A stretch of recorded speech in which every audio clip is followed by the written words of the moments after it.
Welcome. In today's video, I'll show you how to display the total count of unread messages on your Telegram app on PC using the latest update.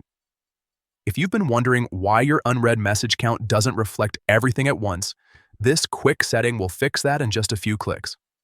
Let's get started. First, open your Telegram app on your computer. Make sure it's fully updated so you can access the latest features without any issues. Once Telegram is open, look at the top left corner of the screen. You'll see 3 horizontal lines. Go ahead and click on those lines to open the main menu. From here, a sidebar will appear with several options. Scroll down and click on Settings. This is where you can customize how Telegram works for you. Inside the Settings menu, keep scrolling until you find the Advanced option. Click on it to access more detailed controls and additional features.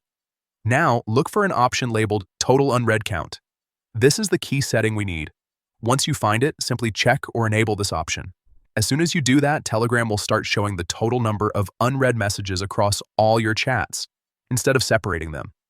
This makes it much easier to keep track of everything at a glance, especially if you're part of multiple groups or channels.